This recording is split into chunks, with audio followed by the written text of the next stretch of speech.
नमस्ते मित्र हो. विज्ञान आणि कायदे असताना धर्माची गरज काय, असा प्रश्न एका मित्राने विचारला आहे. धर्म म्हणजे काय? कर्तव्य, कर्म, जी मूल्ये व उपासना तुम्ही स्वीकारता तो तुमचा धर्म. धर्म आणि अधर्म यातील संघर्ष म्हणजे जीवन. तुम्हाला जे युद्ध दिसतात ते फार स्थूल संघर्ष आहेत.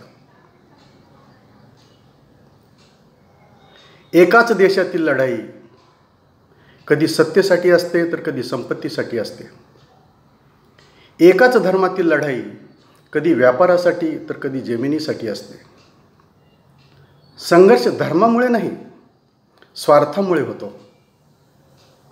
स्वार्थ धर्माचे तत्व नाही, मनाचा विकार आहे. धर्मामुळेच रक्तपात होतो हा प्रचार चुकीचा आहे. तुम्हाला माहीत असलेले ईसाई, इस्लाम, यहुदी, हिंदू, जैन, बौद्ध हे तर स्थूल धर्म आहेत. पण काही धर्म सूक्ष्म आहेत. त्यात कम्युनिझम, सेक्युलरिझम, कंझ्युमेरिझम, कॅपिटलिझम, एंटरटेनमेंट या आधुनिक धर्माने मानवजातीचे किती नुकसान केले आहे याचा अभ्यास केला आहे. कम्युनिझम धर्माला नकार देतो, पण स्टॅलिन आणि माओने किती नरसंहार केला. धर्माला स्टेटपासून वेगळे केलेल्या सेक्युलर संप्रदायाने भारतात किती गोंधळ माजवला आहे. कंझ्युमेरिझम अर्थात दिल मांगे मोर, त्याचा धोका अजूनही लक्षात आला नाही.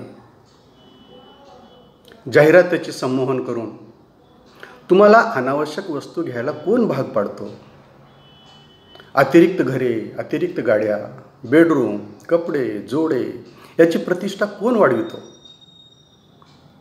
TV, सिनेमा कोणते संस्कार करतात.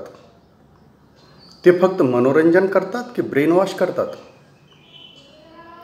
त्यांच्या जाहिरातीवर फॅशन मार्केट चालते की नाही.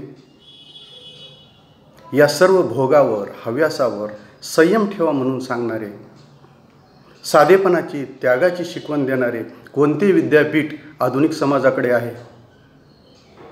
यासाठी धर्माची गरज आहे. कायद्याने, विज्ञानाने संबंधात प्रेम, विश्वास व करुणा आणता येईल का? मन चंचल आहे, त्याला श्रद्धेची गरज आहे. ते संशयाच्या भोवऱ्यात फिरत असते, उद्याच्या चिंतेने झुरत असते. ती चिंता उतरवून ठेवायला एक खुंटी लागते. ती खुंटी म्हणजे देव. जो त्या खुंटीला नकार देतो तो दुसरी खुंटी शोधतो, ती म्हणजे नशा. तेही जमले नाही तर आत्महत्या करतो. मनाचे रोग मनोरंजनाने जात नाहीत. थोडा वेळ विसर पडतो. विज्ञान, कायदे आणि संविधान माणसाला पुरेसे आहेत ही भ्रांत कल्पना आहे. एकाने दुसऱ्यावर अन्याय करू नये हे कायदा पाहतो. सरकारने जनतेला सुखी करावे हे संविधान सांगते. पण माणसाचे एकमेकाशी, निसर्गाशी, वस्तूशी आणि स्वतःशी संबंध कसे असावेत हे धर्म सांगतो. स्त्री केवळ मादी नसते. ती कोणाची आई तर कोणाची मुलगी असते. ती कोणाची पत्नी तर कोणाची बहीण असते. कोणासाठी वेश्या तर कोणासाठी नर्स असते. सरसकट व्यवहार करता येत नाही. प्रत्येक संबंध एक भूमिका असते. ती मर्यादा धर्म ठरवितो. धर्म जीवनाला अनुशासन देतो, समाजाची रचना करतो. ते काम ना विज्ञान करू शकते ना कायदा. प्रेम, करुणा, आनंद, शांती हे विज्ञानाचे विषय नाहीत. ते वजा केले तर माणसाचे जगणे पशुसारखे होईल. प्रेमसुद्धा जेनेरिक औषधाप्रमाणे सरसकट सारखे नसते. प्रत्येक संबंधातील प्रेमाचा रंग वेगळा असतो. लहानाशी स्नेह, बरोबरीच्याशी मैत्री, प्रीती, ज्येष्ठाशी आदर, श्रद्धा ही एकाच प्रेमाची अनेक रूपे आहेत. कोणते प्रेम असावे हे धर्म शिकवितो. धर्म मानवी जीवन समृद्ध करतो, म्हणून धर्माची गरज आहे. त्याग, तप, योग, भक्ती, संयम, श्रद्धा हे कोण शिकवितं? स्वातंत्र्यासाठी फासावर जाणारे का मरत होते? भारतरत्न मिळावे म्हणून? जंगलात जाऊन गुहेत राहून ध्यान का करीत होते? नोबेल पारितोषिक मिळेल म्हणून? ज्याने तुरुंगवास भोगला ते काय मंत्रिपद मिळवण्यासाठी? संतांनी मंदिरे उभारली ती काय पुजाऱ्याचे पोट भरावे म्हणून? नाही, तिथे सांसारिक मन शांत होते. आरोग्यशास्त्राचे नियम सर्वांना माहीत आहेत. तरीही माणूस आजारी का पडतो? कारण त्याचा आहार विहार चुकलेला असतो. शासनाचे कायदे आहेत, तरीही चोरी, बलात्कार हे गुन्हे का होतात? कारण संस्कार कमी पडलेले असतात. विज्ञान गुन्हेगाराला शोधून काढण्याचे तंत्र विकसित करेल, पण गुन्हा करण्याच्या विचाराला प्रतिबंध कोण घालील?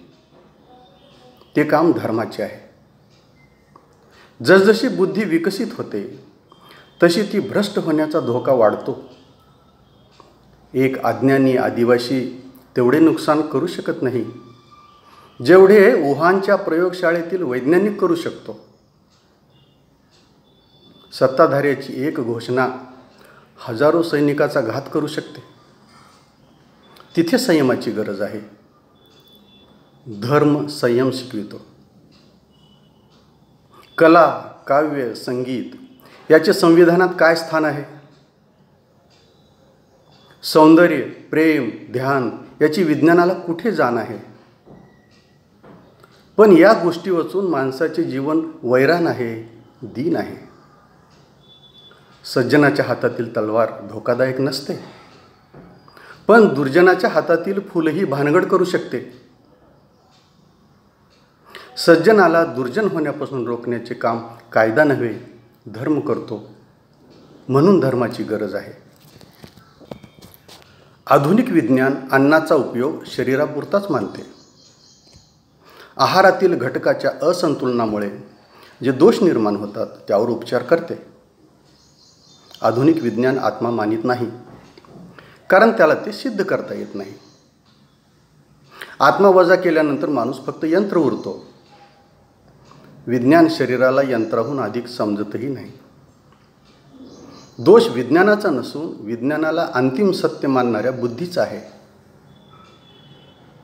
आज आधुनिक विज्ञान व तंत्रज्ञान माणसाचे अवयव बदलून टाकण्याइतपत प्रगत झाले आहे.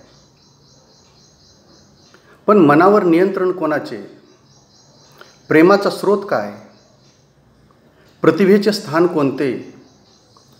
क्रोध कसा मिटवावा याबद्दल विज्ञान काही जाणत नाही, उपाय करू शकत नाही. आणि हेच तर मूळ प्रश्न आहेत. वैज्ञानिक समाज ही भ्रांत धारणा आहे. विज्ञान पदार्थाचे नियम सांगू शकते, मानवी जीवनाचे नियमन करू शकत नाही. दररोज हजारो माणसे मरतात. त्यांचे मांस वाया जाऊ देणे अर्थशास्त्राच्या दृष्टीने नुकसानीचे आहे. एकदा मांसाहाराचा स्वीकार केला तर कोणाचे मांस हा विषय गौण ठरतो, त्यातील घटक महत्त्वाचे ठरतात. थोडक्यात आहाराचा विषय भावनिक राहत नाही, बौद्धिक होतो. पण अगदी नास्तिक, कम्युनिस्ट वा वैज्ञानिकसुद्धा माणसाचे मांस खात नाही. हा धर्माच्या संस्काराचा परिणाम आहे. इथे अर्थशास्त्रापेक्षा धर्मशास्त्र मूल्यवान ठरते.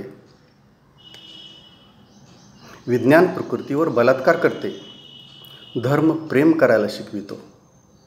जे प्रेमाने शक्य आहे ते हिसकावून घेणे मूर्खपणाचे आहे, हे धर्म सांगतो. म्हणून धर्माची गरज आहे.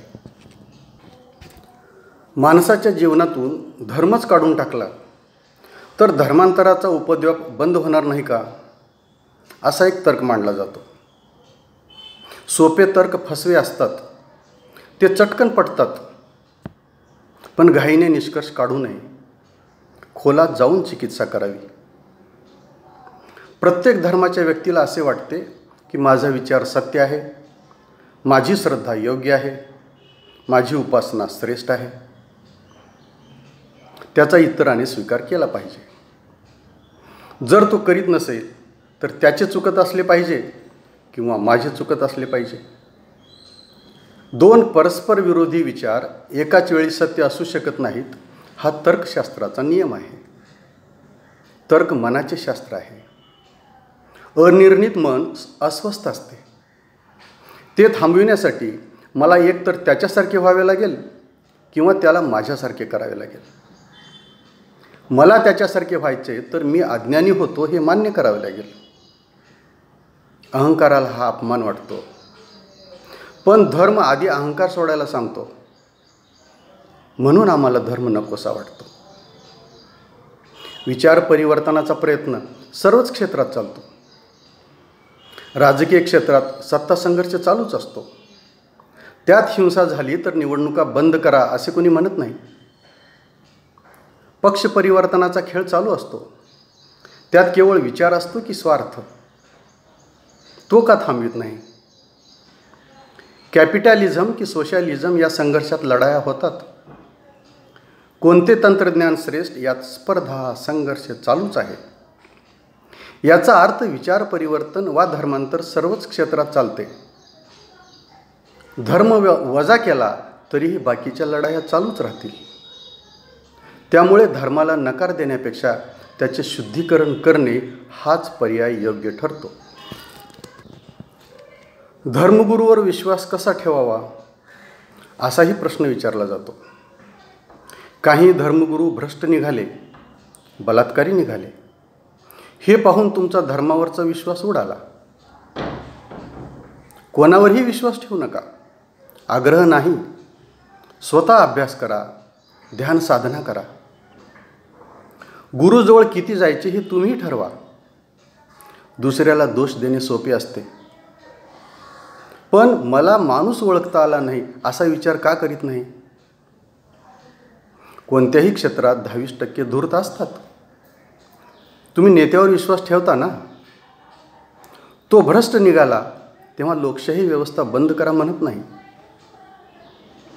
भ्रष्ट गुरुचे चरित्र हीन दिसते, मग पुढाऱ्याचे दुष्चरित्र कसे ॲक्सेप्ट होते. भ्रष्ट धर्मगुरूला समाज पुन्हा स्वीकारित नाही, पण भ्रष्ट नेत्याला तुम्ही पुन्हा निवडून देता. तेव्हा नैतिकता कुठे जाते.